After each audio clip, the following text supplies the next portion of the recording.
Continuamos por el triunfo del Inmaculado Corazón de María, donde estamos aprendiendo de este libro, Tratado de la verdadera devoción a la Santísima Virgen. Número 158. Si me presentaran otra vía nueva para ir a Jesucristo, empedrada o asfaltada, con los merecimientos de todos los bienaventurados, adornada con todas sus virtudes heroicas, iluminada y embellecida con todos los esplendores y bellezas de los ángeles y los santos, para guiarme, defenderme y sostenerme durante el trayecto de verdad lo digo sinceramente, preferiría esta vía, que por cierto sería muy perfecta, la vía inmaculada de María, vía o camino en cuyo recorrido no hay ninguna mancha, ni suciedad, ningún pecado, ni original ni actual, ni sombra, ni tenebrosidad alguna. Y cuando mi amable Jesús vuelva a venir por segunda vez a esta tierra circundado de gloria para reinar absolutamente sobre los mortales, no elegirá otro camino para su viaje que el que ya utilizó para venir la vez primera, y por el cual tan perfectamente y con tanta seguridad llegó hasta nosotros, es decir, el camino, vía o medio de la excelsa María. La diferencia que habrá entre la primera y última venida consistirá en que la vez primera vino de manera secreta y oculta, y esta vez, en cambio, lo hará con toda gloria y majestad, pero ambas venidas igualmente perfectas por realizarse a través de María. ¡Ay, Señor! ¡Qué misterio tan incomprensible! Aquí calla toda lengua. D. Es una vía segura. 159. Esta devoción en honor de la Santísima Virgen es una vía segura para ir a Jesucristo y hacer acopio de perfecciones uniéndonos con Él. Ante todo, porque la práctica devota que expongo es nueva, sino tan antigua como se dice en un libro sobre esta misma devoción compuesto por Boudon, muerto no hace mucho en olor de santidad. No puede concretarse la época de su aparición, pero hay en la Iglesia muestras de ella de hace más de 700 años. San Odilon Abad, que vivió por el año 1040, fue uno de los pioneros o de los primeros que la practicaron públicamente en Francia, como puede leerse en su vida. El cardenal Prieto Damiani refiere que un hermano suyo, el beato Mariano, se hizo esclavo de María en el año 1076 en presencia de su director espiritual, y de modo muy edificante, por cierto, pues atóse una cuerda al cuello, tomó la disciplina y depositó una cantidad de dinero en el altar, como prueba de su total entrega y consagración a la Santísima Virgen, continuando así durante toda su vida hasta el momento de su muerte, en que mereció que se le apareciese en persona la misma Reina y Señora para anunciarle que se lo llevaría al cielo en premio de su buen servicio.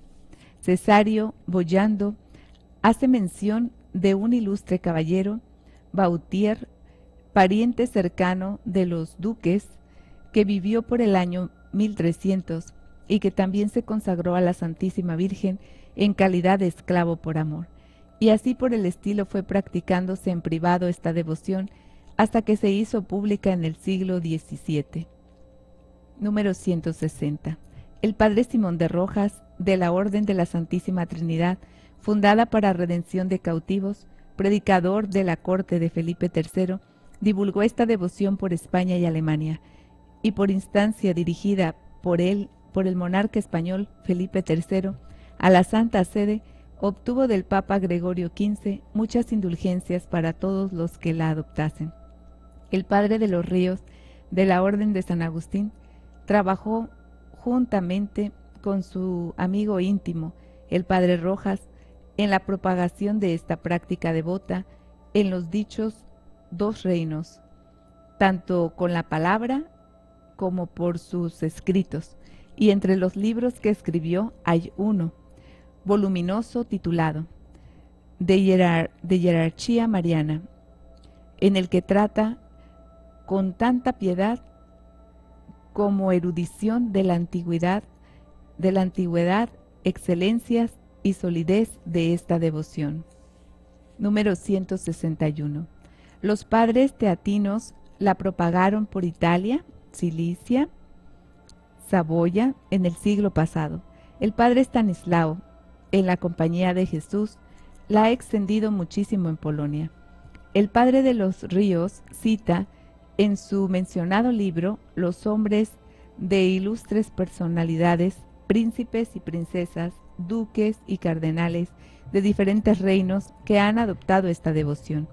El padre Cornelio, tan recomendable por sus virtudes como por su profundo saber, por encargo de numerosos obispos y teólogos, examinó detenidamente esta devoción, y su dictamen no pudo ser más laudatorio sobre la piedad que encierra, siendo ello motivo de que la hayan seguido muchas otras personalidades con el mayor tesón y entusiasmo. Los padres jesuitas, siempre tan celosos en todo lo relacionado con la Santísima Virgen, presentaron al duque Fernando de Baviera, arzobispo de Colonia, en nombre de las congreguistas de dicha ciudad, un breve tratado de la santa esclavitud en honor de la Virgen María, y el ilustre prelado no sólo lo aprobó y permitió su impresión, sino que recomendando a todos los párrocos y religiosos de su propia diócesis que vieran de promover por todos los medios a su alcance tan sólida y piadosa devoción. Número 162. El cardenal de Berulle, cuya memoria se bendice por toda Francia, que es uno de los más entusiastas propagandistas de esta devoción, a pesar de las críticas y persecuciones que le movieron los herejes y libertinos, que le acusaban de innovador y supersticioso, y escribieron contra él un panfleto difamatorio, sirviéndose, o mejor dicho, el demonio de ellos, de mil argucias para impedirle difundir por Francia dicha devoción.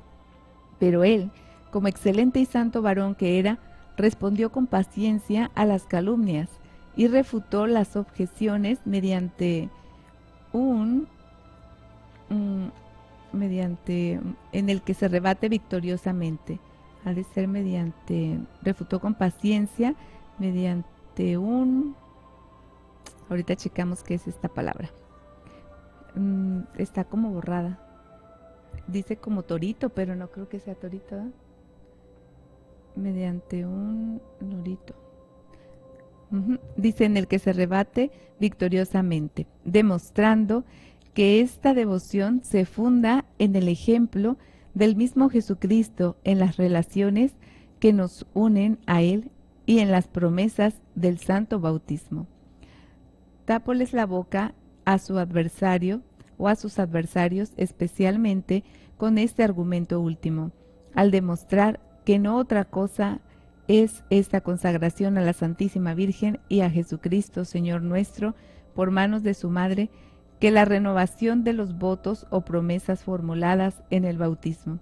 Otras muchas cosas añade además sobre esta práctica y que el piadoso lector podrá ver en sus obras. Número 163. También puede leerse en el libro de Baudon, ya citado, los nombres de diversos pontífices que han aprobado esta devoción y de los teólogos que la han dictaminado. La relación de las persecuciones de que ha sido objeto, así como el dato de que, siendo practicada por muchísimas personas, nunca ha sido ni condenada ni subestimada por papa alguno, lo que hubiese significado, por otra parte, socavar los mismos cimientos del cristianismo. Es por tanto evidente que esta devoción no tiene nada de nueva, sino es muy corriente. Ello hay que achacarlo a que es demasiado excelente para que guste a todos, y que todos la practiquen. Número 164. En segundo lugar, esta devoción es un medio seguro para ir a Jesucristo, porque es característica de la Santísima Virgen conducir las almas con seguridad a su divino Hijo, del mismo modo que es propio de Jesucristo llevarnos a su Padre eterno. No deben creer erróneamente las personas devotas que María sirva de algún impedimento para conseguir la unión con Dios. ¿Sería posible que quien halló la gracia ante Dios para todos en general sirviese de impedimento para que un alma llegase a la inmensa gracia de unirse con Jesucristo? ¿Puede ser posible que quien estuvo siempre llena de gracia, superabundantemente, tan unida e identificada con Dios, que fue preciso que éste se encarnase en ella, impida a un alma unirse perfectamente a Dios? Es cierto que la visión de las demás criaturas, aunque fueran santas, podría quizás en ciertas coyunturas retrasar la unión con la divinidad, pero no al ver a María, como ya lo he dicho, y nunca me cansaré de repetir. Uno de los motivos de que sean tan pocas las almas que lleguen a la plenitud de la edad de Cristo es que María, Madre de Jesús y esposa fecunda del Espíritu Santo, no esté bastante bien formada en ellas. Quien desee tener una fruta bien constituida y madura naturalmente, debe poseer el árbol que la produce. Quien desee tener el fruto de la vida, que es Jesucristo, debe poseer el árbol de vida, que es María. Quien desee tener en él la acción del Espíritu Santo, debe poseer a su fiel e indisoluble esposa, la excelsa María, que lo vuelve fértil y fecundo, como en otra parte lo hemos dicho ya. Número 165. Debemos estar, por consiguiente, bien persuadidos de que cuanto más miremos a María Santísima en nuestras oraciones, reflexiones, acciones y sufrimientos, sino con visión clara y distinta, sí al menos con mirada general e imperceptible, tanto más perfectamente encontraremos a Jesús, que siempre está con ella, a pesar de ser inmenso, infinitamente poderoso, operante e incomprensible, todavía más que en el cielo y que desde luego en cualquier otra criatura del universo. La excelsa María, toda ella, confundida con Dios, nunca es obstáculo para que los perfectos lleguen a la unión con la divinidad. Antes, al contrario, ni ha habido hasta ahora, ni puede haber en lo futuro criatura alguna que pueda ayudarnos más eficazmente que la Virgen María en esta gran empresa, y esto tanto por las gracias que ella nos concede a tal efecto, pues nadie tiene el pensamiento lleno de Dios sino por su medio. Como lo dice un santo, como por la prontitud y diligencia con que ha de preservarnos de las engañosas ilusiones, con que pretende ofuscarnos el espíritu maligno. A ver, vamos a ver esta parte. Dice, nunca es obstáculo para que los perfectos lleguen a la unión con la divinidad. Antes, al contrario, ni ha habido hasta ahora, ni puede haber en lo futuro criatura alguna que pueda ayudarnos más eficazmente que la Virgen María en esta gran empresa. Y esto, por tanto, por las gracias que ella nos concede a tal efecto, pues nadie tiene el pensamiento lleno de Dios si no es por su medio, como lo dice un santo, como por la prontitud y diligencia con que ha de preservarnos de las engañosas ilusiones con que pretende ofuscarnos el espíritu maligno.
Número 166.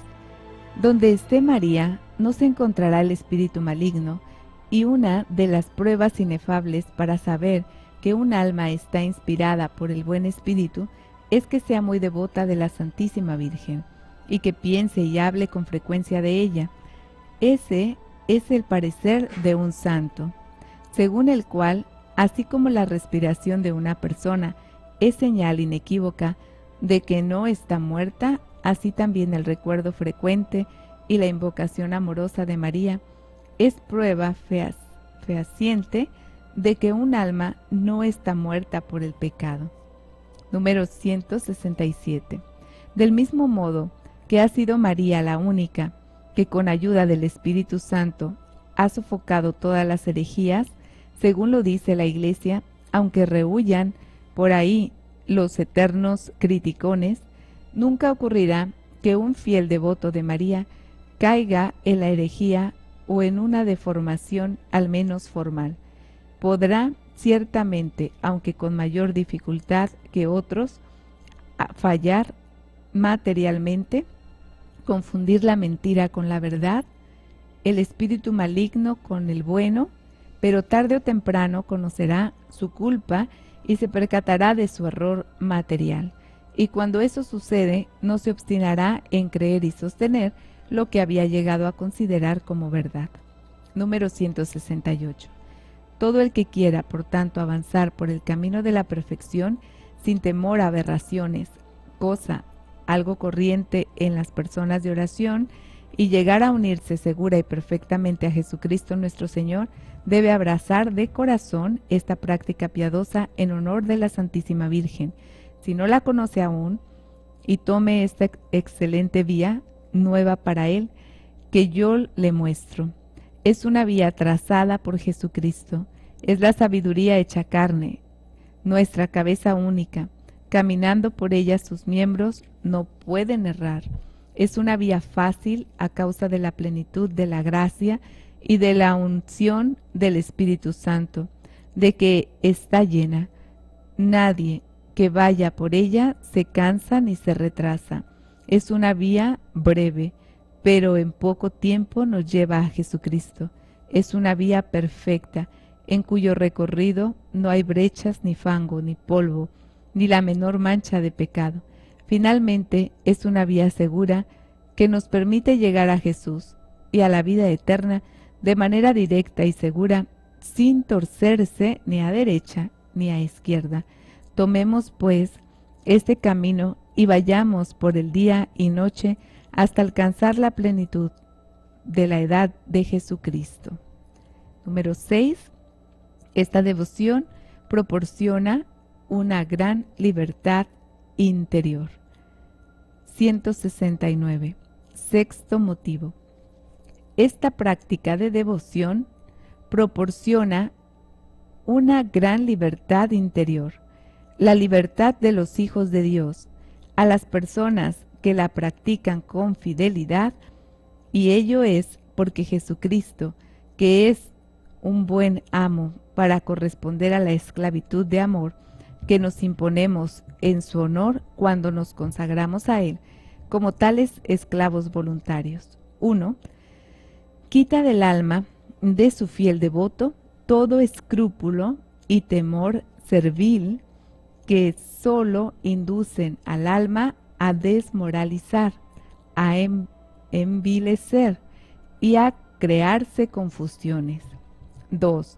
Ensancha el corazón mediante una santa confianza en Dios al que hace mirar como Padre. 3. Le inspira un amor tierno y filial. Número 170. Sin detenernos a demostrar con razonamientos esta verdad, me limitaré a referir un pasaje histórico que he leído en la vida de la Madre Inés de Jesús, religiosa dominica del convento, en la Auvernia, donde murió en olor de santidad en el año 1634. Tenía tan solo 7 años y ya sentía penas en su espíritu. Un día oyó que le decían: si quieres librarte de todos tus sufrimientos y tener protección eficaz contra tus enemigos, hazte cuanto antes esclava de Jesús y de su Santa Madre. Apenas volvió a su casa, se consagró por entero a Jesús y a la Virgen María en calidad de esclava, aunque hasta entonces no había sabido en qué consistiría tal devoción, y se ciñó a la cintura una cadena de hierro que llevó toda su vida hasta la muerte. En cuanto hizo semejante cosa, le desaparecieron como por encanto todas las penas y escrúpulos. Sintió una paz completa y gran alegría de su corazón. La sierva de Dios se preocupó de propagar tan admirable devoción entre las personas que trataban, muchas de las cuales realizaron notables progresos de la perfección, como el reverendo Ollier, fundador del seminario de San Sulpicio, y otros no pocos sacerdotes y eclesiásticos del mismo seminario. Un día se le apareció la Santísima Virgen y le puso al cuello una cadenita de oro para testimoniar la alegría que le había dado haciéndose esclava suya y de su hijo. Y Santa Cecilia, que acompañaba en la visión a la Virgen María, dijo estas palabras: bienaventurados los fieles esclavos de la Reina de los cielos. Ellos gozarán de verdadera libertad. Número 7. Esta devoción procura grandes bienes al prójimo. 171. Séptimo motivo. También puede inclinarnos a abrazar esta práctica piadosa los grandes beneficios que se han de derivar para nuestro prójimo, pues con esta devoción se ejercita la caridad para con él de manera sorprendente, porque efectivamente le damos por medio de María cuanto tenemos de más preciado, es decir, el valor satisfactorio e impetratorio de todas nuestras buenas obras, sin exceptuar el menor pensamiento y el más leve sufrimiento, y accedemos a que todo cuanto hemos adquirido y podamos adquirir hasta el fin de nuestros días, que sirva para satisfacción, se aplique conforme a la voluntad de la Santísima Virgen, o para la conversión de los pecadores, o para liberación de las benditas almas del purgatorio. ¿No es esto por ventura amar extraordinariamente al prójimo? ¿No es esto ser del número de los verdaderos discípulos de Cristo que se distinguen precisamente por la caridad? ¿No es este el medio de convertir pecadores sin miedo a envanecerse y de librar las almas del purgatorio de sus terribles penas, sin hacer apenas otra cosa que cumplir las obligaciones del propio estado en el que se ha colocado el Señor? 172. Para apreciar en todo su valor la excelencia de este motivo, habría que saber lo que significa convertir a un pecador o sacar un alma del purgatorio. Es sencillamente hacer un bien de valor infinito, que el de crear el cielo y la tierra. Este es mayor, porque en él se da a un alma la posesión de Dios. Aunque con esta devoción no se sacase en toda la vida más que una sola alma del purgatorio, o se convirtiese un solo pecador, ¿no sería eso suficiente, bastante, para estimular, abrazarla a cualquiera que fuera verdaderamente caritativo? Pero hay que hacer notar, además, que al pasar nuestras buenas obras por la Virgen, por sus manos virginales, reciben un aumento de pureza y por consiguiente de merecimiento y de valor salvífico e impetratorio, que de otra forma no tendría, por lo que resulta de mucha mayor eficacia para sacar almas del purgatorio y convertir a pecadores, si lo poco que uno dé a María, si lo entrega movido por caridad desinteresada y no por capricho o pensando en el propio provecho, resulta sumamente eficaz para aplacar la cólera de Dios y atraer su misericordia. Y quien haya sido constante en esta devoción conocerá tal vez a la hora de su muerte que ha sacado muchas almas del purgatorio y convertido a muchos pecadores, habiendo atendido al mismo tiempo a las ocupaciones ordinarias del propio estado.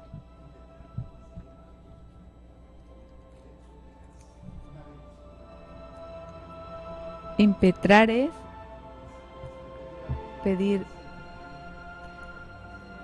pedir algo con vehemencia y con ahínco para conseguir algo. Gracias, Padre. ¿Qué gozo producirá eso en el día del juicio? ¡Qué alegría! ¡Qué gloria en la eternidad! 8.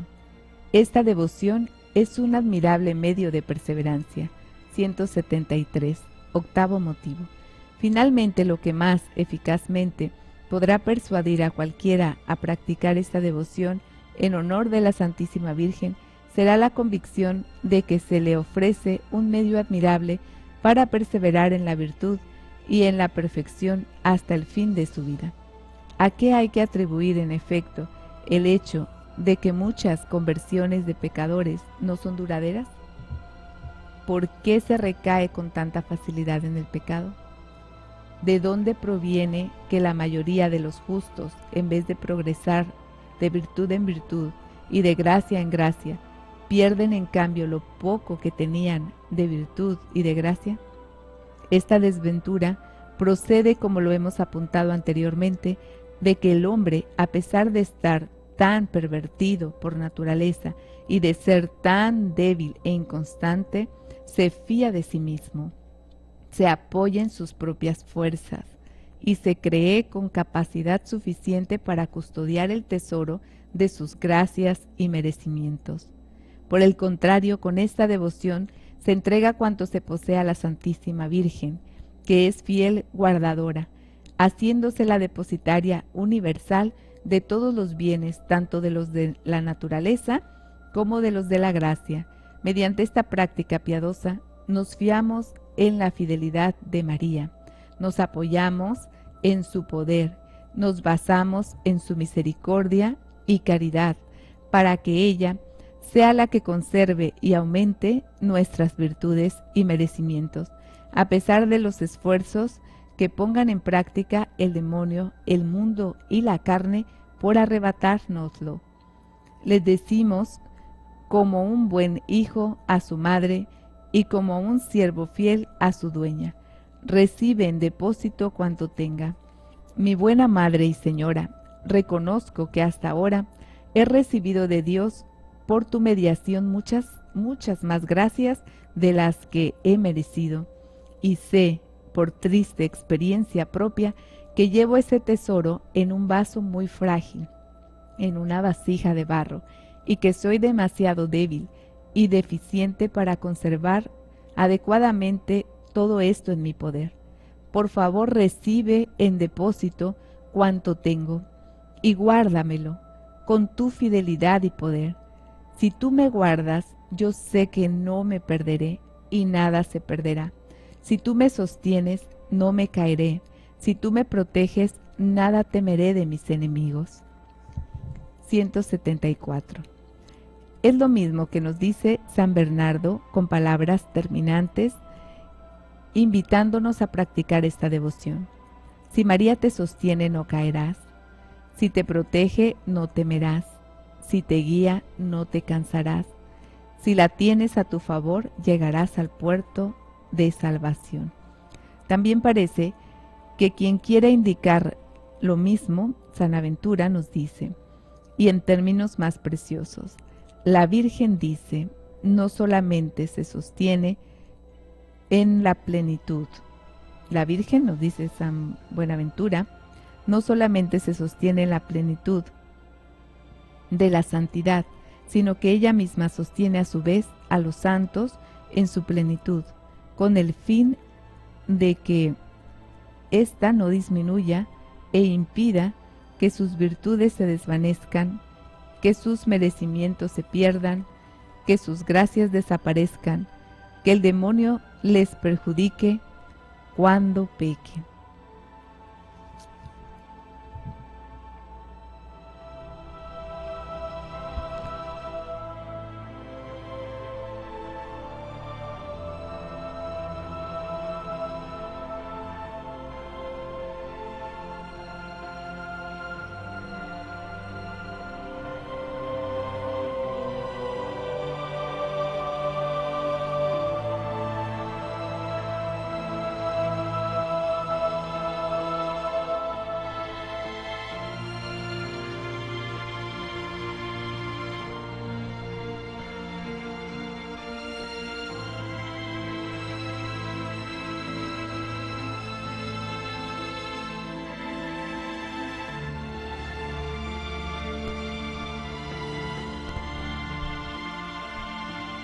175. La Santísima Virgen María es la Virgen fiel que con su fidelidad para con Dios repara las pérdidas que Eva originó con su infidelidad y consigue la fidelidad para con Dios y la perseverancia de las que se unen a ella. Por eso, un santo la compara con un áncora fija en el fondo, con la cual los tiene guardados, impidiendo que naufraguen en el agitado mar de este mundo, en donde tantos perecen precisamente por no agarrarse a esta áncora de salvación. Engarzamos, dice, nuestras almas en ti, esperanza nuestra, como verdadera áncora de salvación que eres tú. En ella se engarzaron efectivamente los santos que se han salvado, y en ella se engarzan y seguirán engarzándose todos los que quieran perseverar en la virtud. Dichosos, pues, y mil veces dichosos, los cristianos que se unen entera y fielmente a ella como a un ancla bien afirmada. No podrán anegarlos las tempestades de este mundo, ni podrán arrebatarles los huracanes impetuosos los tesoros celestiales que posean. Dichosos los que, a las que entren en ella, como en el arca de Noé, las aguas del diluvio de pecado que ahogan a tantos otros no les alcanzarán, porque no caerán en el pecado quienes trabajen en mí y por su propia salvación. Dice la Santísima Virgen con la sabiduría divina: dichosos los miserables hijos de Eva, que se acercan a la Madre y Virgen fiel, que siempre permanece igual y que jamás se desdice, y que siempre cubre de amor a los que la aman. Yo amo a aquellos que me aman, y les ama no solo con un amor afectivo, sino con un amor efectivo y eficaz, impidiéndoles, mediante la concesión de gracias muy abundantes, retrasarse en las virtudes o caer,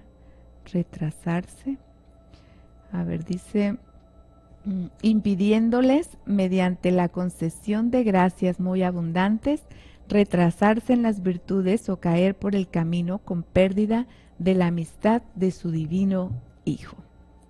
Recordándoles que Dios es amor y te ama.